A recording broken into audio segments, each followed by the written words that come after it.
thank you for joining me. This is our webinar with Arpio with Valor Ventures. I'm a general partner of Valor Ventures, and our webinar today is Defining Disaster Resilience Infrastructure for Web 3.0. And it's really about resilience. So Doug, as an expert in this space, I'm talking about you. Okay. Give us a little bit of your background and intro, and then I'll share a little bit of mine. Why don't we get started with you? Yeah, sure. So my name is Doug. I'm one of the founders and the CEO of Arpio. And Arpio is a resilience for AWS, for the cloud company. We have services that help companies ensure that they are never down for long when they go down. My background, I've been a software engineer forever, and for longer than I'd like to admit. Worked at big companies like Microsoft, worked at startups before, have dealt with outages across the spectrum.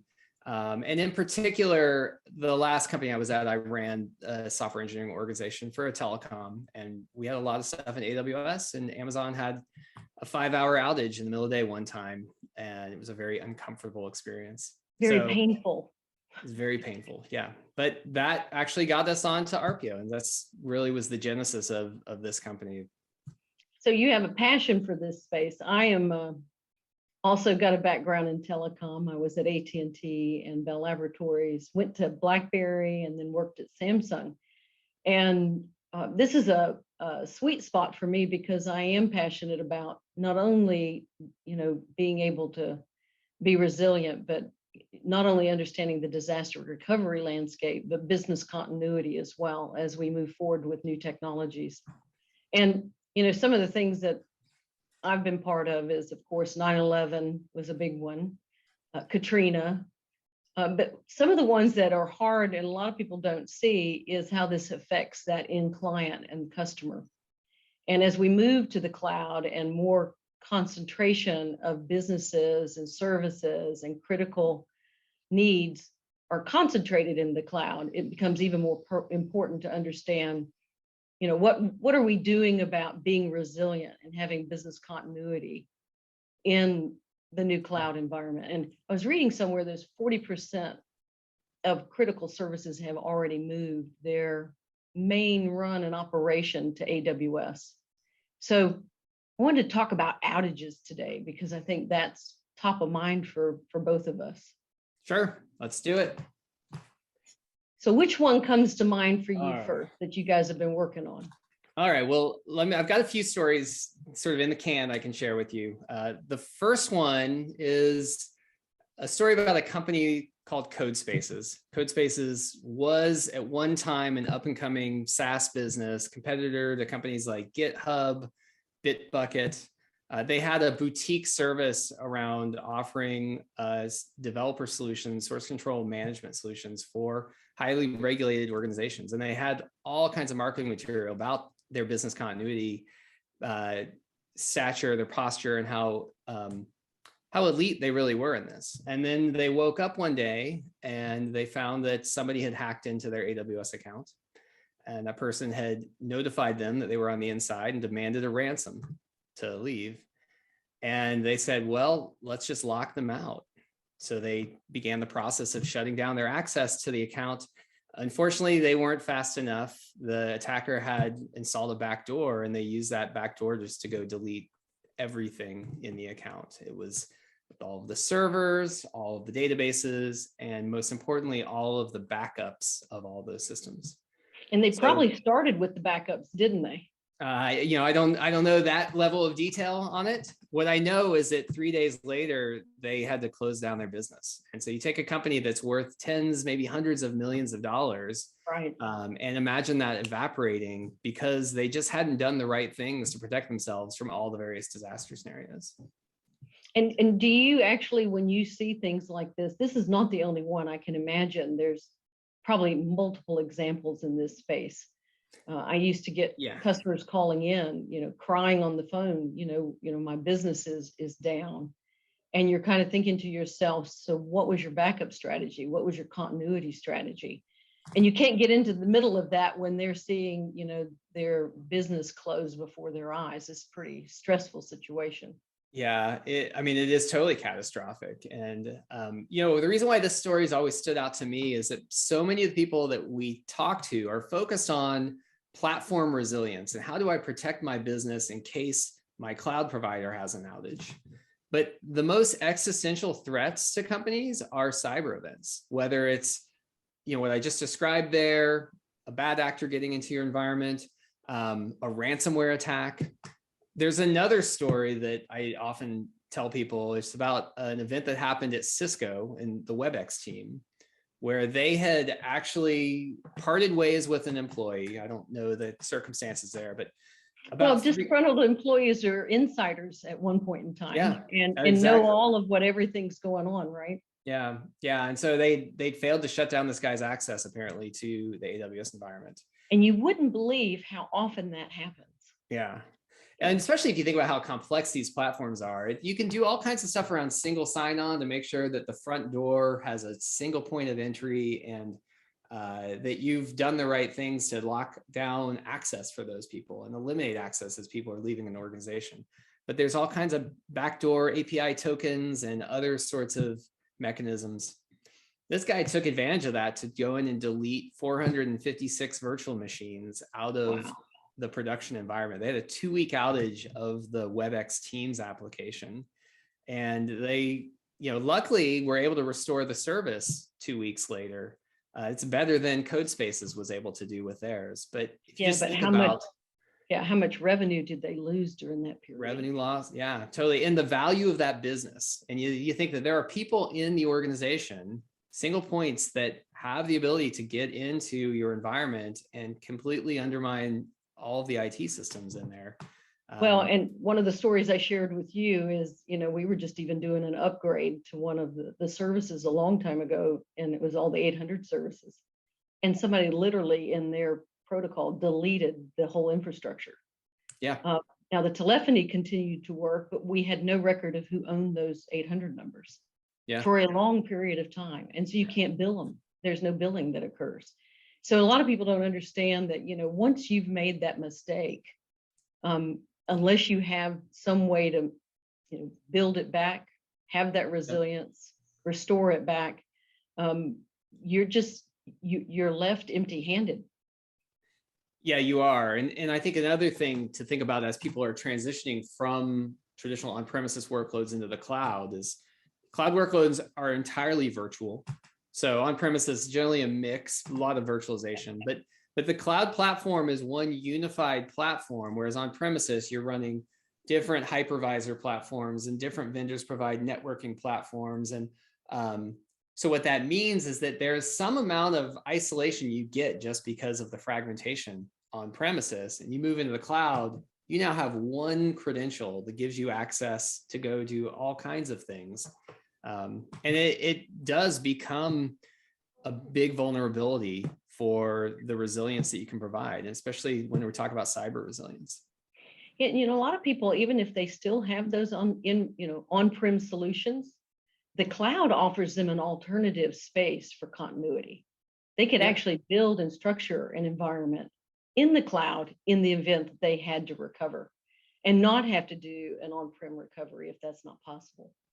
Yeah, sure. And there are a lot of solutions that help people do that. It's still a heavy lift, but we see a lot of companies that are trying to figure out, how do I not have to pay for a second data center hundreds of miles away that I hope I never have to use? And have a true cloud. Yeah.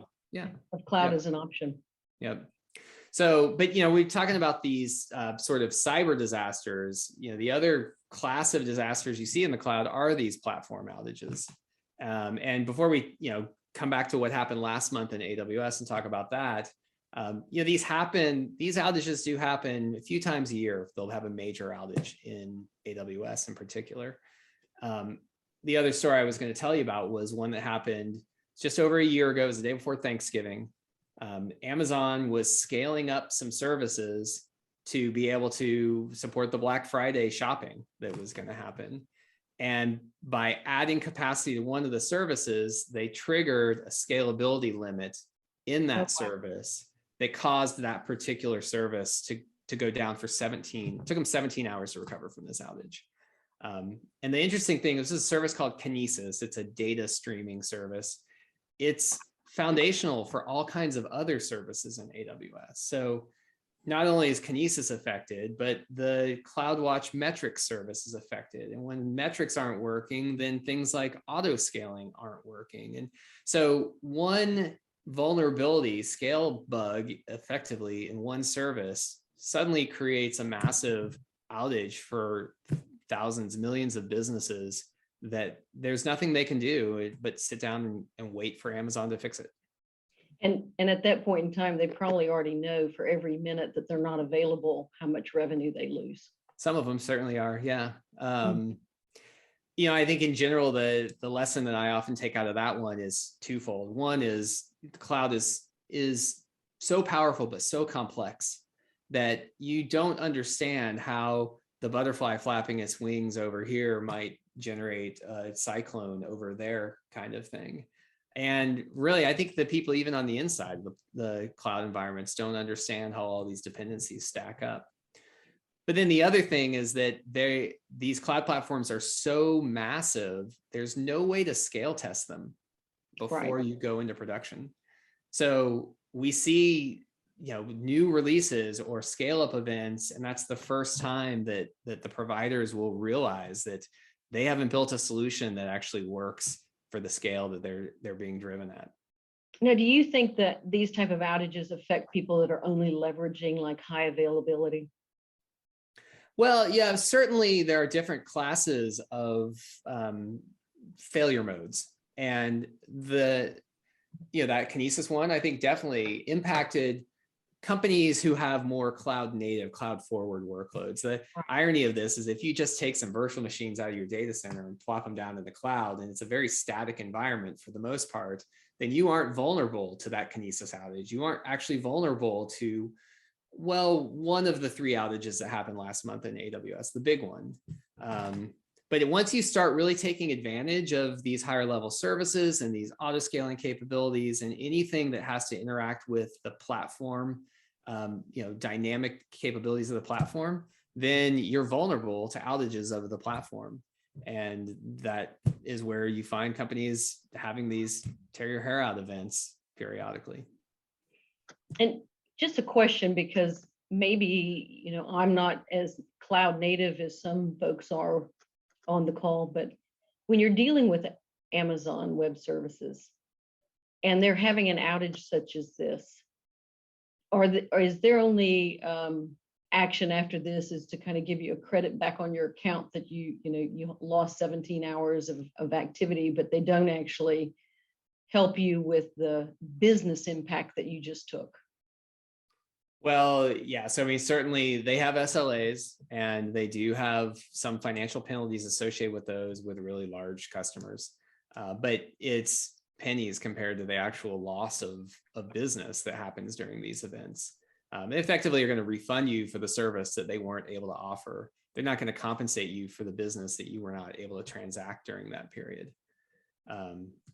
So that's very much on you. And honestly, they tell you, you should have built a more resilient workload. We never promised that outages would never happen. And we gave you techniques to leverage. And had you leveraged all of those techniques, then maybe you wouldn't have been impacted by their failure. So let's talk about the real kind of what happened to AWS last month. There was headline news from the Washington Post of, we had 3 AWS events. Yep. And I call them an event, but they were outages. So, that's pretty significant. So it's kind of like, are we on the rise for more of this because of, all the new capabilities and the change and the number of people that are now participating in this environment? Are we going to start seeing more outages, you think? Well, I don't think we'll see less. Certainly as they grow these cloud platforms, they become more complex. As workloads move into the cloud, they get to be larger scale. And complexity and scale begets problems, unfortunately. So outages are not going away. And there's a lot of people talking in the aftermath of last month about how is it that we as an industry step up to build more robust and more resilient workloads, to take the things that we are running in the cloud and figure out how to enhance them so that the next time Amazon has a 7-hour outage, that you might be able to restore your service within a few minutes. And when people think of high availability, they think they've got resilience or disaster recovery capability, and it's really not. So even though you're in a cloud infrastructure and you're thinking, there's some replication in there that's just natural, it really isn't a disaster recovery strategy. Yeah, the HA and DR are different problems, and you really need to solve both. And some level of HA can mitigate some of the risks that DR might also mitigate. But no high availability solution is going to help Cisco recover from a disgruntled ex-employee deleting 456 servers. So you still have to invest in those. You have to invest in your ability to recover from those things, get your service back online quickly. And HA seems to fail at the wrong time. So there were plenty of companies that thought that they had a high availability solution in place when Amazon lost a data center for a few hours last month, but then figured out that it turned out there was a single point of failure within their workload. They learned about it during the outage. So DR, is certainly still an investment that is just as relevant as it has always been. So, how does RPO help with this? How do you and your team, I know you're passionate about this. I'm passionate about this because, I've seen so many companies, all it takes is one outage that they've lost their clientele. They've lost a big chunk of their business and or confidence. The customer confidence has failed. How are you helping that? Where is it that you come in to help solve this problem? So, we go back to the fact there are two classes of disaster scenarios. There are platform outages where your cloud platform is down, or worst case scenario, it could disappear for the long term in certain black swan kinds of scenarios. The other are these cyber events. So in the first, the way that you protect yourself or make sure that you can recover in the face of any cloud outage is be able to run your workload in a different part of the cloud that's not impacted by the outage. AWS is made up of 24 distinct regions around the world, and each of those regions are architected to be completely independent so that an outage in one should never cascade to another. So what we do for that scenario is we can actually forklift a running AWS workload and move it into a different part of the cloud where it can continue operating when it's impaired in the primary environment. And we can do that in minutes so that it's your downtime, you have some downtime, but you're back up and running within minutes, as opposed to waiting hours, maybe days for the provider to fix the problem. And that gives you the resilience that you really need to keep your business running. It does, yes. And fundamentally, companies need this. And the question is, are you going to go build this yourself, or are you going to leverage a third-party solution? It's really not strategic for most organizations to go spend months, maybe years of their engineering time figuring out how to institute a multi-region redundancy strategy. So what we do with Arpio is say, well, we can turn that on for you within minutes. And then you can go back to making the investments that actually increase revenue and make your customers happy. I like that, because you're bringing in an expert that focuses on this area. Yep. That's something, some people think of it as not as a competitive advantage, but it is, because what you're offering your client is that peace of mind that if there is an event, their business isn't impacted. Yep, exactly. And if it is, it's minimal. Yep. And we talked about that in the context of cloud outages. But the same thing applies for cyber events. If you get ransomware, like Kronos, Ultimate Kronos Group, this big payroll provider, I think I read that they actually finally have their core services. They had a ransomware attack in the middle of December. January 22nd, they had their core services restored, which means 8 million employees in the country were not getting their paychecks through their payroll system. I'm not sure how their employers were handling this stuff, but that's pretty devastating. And so those ransomware events, you have to be prepared for. To recover from them, you have to make sure that you can restore your data and your entire environment that surrounds it in an isolated, non-compromised, non-infected environment. And that's the other thing that we do is we can take that workload and roll it back to a previous point in time before the ransomware event happened and deploy that into a different security realm, which has not been compromised as part of the cyber attack, and get the service back online again within minutes. Which gives you the option of not having to pay the ransom. Of course, yeah, saves a lot of money there. And I wonder if they paid the ransom. Did they pay the ransom in this scenario? I don't know. I have not read that. The Colonial Pipeline issue. They paid it. Yep. They paid it, and it still didn't recover fast enough. Yep. And I think oftentimes people pay the ransom and then find that the recovery technology that they've been given doesn't actually work. So all that said, I'm not sure the details of that Kronos scenario, but it's just, top of mind as it's been happening over the past month, and just how catastrophic these events can be. And you talk about reputational damage. I can't imagine a lot of people who use the Kronos service and have not been using it for the past month are choosing to renew those subscriptions. So are you going to give us a little taste test of what the Arpio looks like and how easy it is to use? Yeah, let me share my screen. What I'll show you here, Robin, is just how easy it is to set up comprehensive disaster recovery for a complete cloud workload. Can you see my screen right now? I can't tell. I can. It looks nice. I like the orange. So at a high level, the concept here is that a cloud environment is more than data. It's also a lot of infrastructure. It's networking and security and load balancing. We talked auto scaling, identity and access management. You've got containerized workloads, serverless workloads, all of this stuff that has to be reconstituted to recover a workload from some disaster scenario. And so Arpio contemplates the big picture of that. We look at all these services in AWS and say, what does it look like to go and recover each of the specific services, and then pull together a solution that integrates them all back together, brings your data back in the context of replicated infrastructure.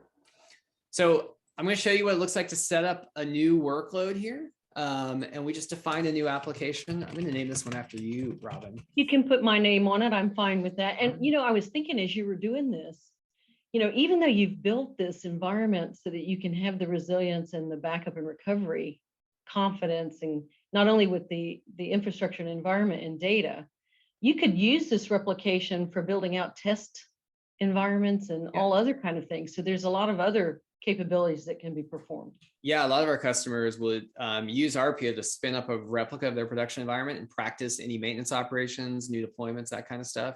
Understand that it's going to work well, and then they can go do it during their normal maintenance time against their production environment. So it looks the same in both cases. You give us a name, tell us what your recovery point objective is. For those not familiar with that term, it's effectively how frequently do we need to replicate your data. So I will set the step to 15 minutes. Arpio needs to know what AWS account or the identity of your AWS account and which region of AWS you operate your workload in. So this is the Northern Virginia region. It happens to be the big one that had 2 of the 3 outages last month. I'm going to set this up to recover into a different AWS account. This is how we do the cyber resilience, because this account can be completely locked down. Nobody needs access to it. Arpio will curate the entire environment. And that means that the attack vectors that might let somebody, that disgruntled employee or whatever that ransomware attacker is, that might let them get into your production environment, don't even exist over here. They can't use those access keys to get in. So there's no breadcrumbs leading me up to this other space from the production. And even if there were, the tokens that you had to access the production environment don't give you access over here. So, anyways, I'm going to set this one up to go to the US West 2 region of AWS. That's in Oregon. And when I hit next, Arpio goes out to validate that it can connect to the environment. Arpio is a SaaS solution, so we work by connecting to our customers' environment and orchestrating the DR process for them. We are fundamentally an orchestrator. We don't do the backup. We're just using Amazon's native services to protect all of these things and provide a solution around that. So, and what that means is that we don't have privileged access to our customers' data. We can't see their data. We can't take data out of their environments, and we can't do anything destructive in their production environment. So that this can be extremely secure, even as a SaaS product. So you're looking at my AWS account, Robin. This is everything that I've got in here. It's a small account. We've got customers that this page scrolls for hours on. Wow. But what's really cool is I can just come and say, you know, I know that this load balancer is part of my workload. I know that this is the database where I store my data. I need this particular S3 bucket for the application to work. And I just pick a couple resources. Arpio understands all of the underlying infrastructure. So the load balancer points at an auto-scaling group of virtual machines is going to come and go. It needs this SSL certificate to do encrypted traffic. The auto-scaling group. If one of your customers needed help with this, would you help them walk through the first scenario of setup? Oh, of course, yeah, I would do that every day. So, okay. Yeah, but a lot of what's great about it is that you don't have to really be an expert on disaster recovery for this. Just tell us about a couple high-level things. We'll go find everything in your environment, you know, networking, security, identity, you know, configuration of managed services and stuff like that. So I clicked 4 checkboxes there, and I just defined disaster recovery for an entire workload. Wow. And you can imagine that you compare that to what it would have taken an engineer to go research and understand how to solve all of these problems, and then just get a plan together would be weeks, and then months to actually execute on that kind of stuff. And then if they needed to, you know, because a lot of requirements for businesses are to test this at least, I guess at minimum twice a year. Sometimes they do quarterly tests. Is there a way that they can test this so that they know that what they've put in play actually can run the business? Or maybe they just play out the scenario that they can, you know, bring up that other environment, but never actually turn it on to production? Yeah, no, we actually do. You know, I don't think there's any testing quite like turning it up and making sure that it can take traffic. So it's just as simple as hitting the test button, tell Arpio which of your workloads that you want to test. If you want to roll it back in time for that ransomware stuff, I've got data back here to about 2 weeks ago. And then you just hit the test recovery button. Arpio is going to bring up the environment. Before I did this, what I had was what I'd call a pilot light in place. Most of the networking configuration was in place, a lot of the other infrastructure components, but the servers weren't running, the load balancers aren't running. Anything that you're going to be paying money for, we keep that turned down so that you don't have to pay for a second environment. You can just turn it up on demand when you need to run a test or when you actually need to do a true recovery. So you're not having to pay for a warm environment that you're not using.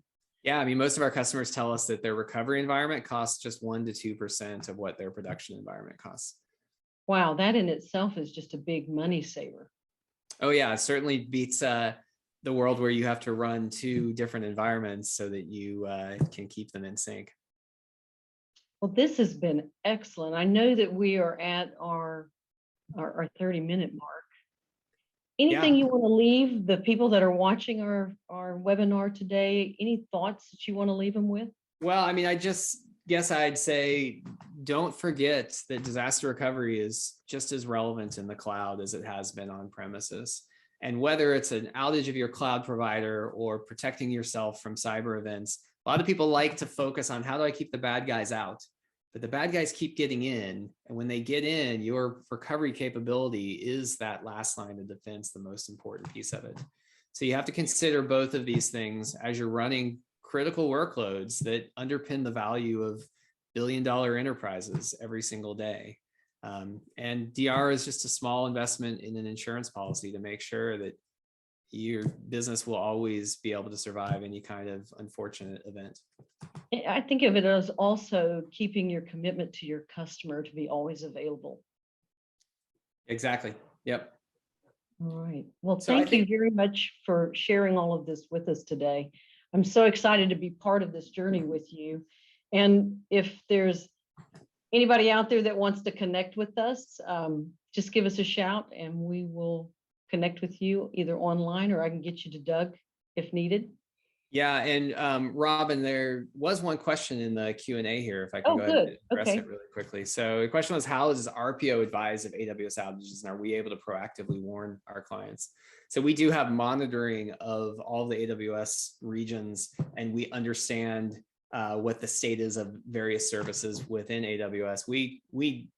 I think in every case I can remember, we've always discovered outages before Amazon reports them. Now, I like to think that Amazon has discovered them as well, and there's just latency getting them to report. They do have a bad history of the outages impacting their support service level, their service site. So until they can restore that part of their service, they can't actually report the outage.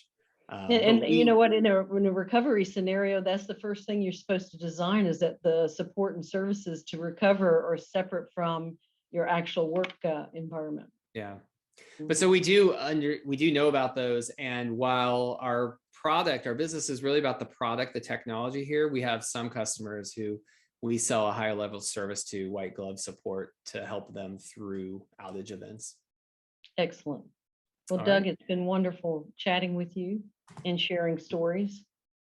And thank you very much for your time. Thanks for having me, Robin. Really appreciate it. You're welcome. All right.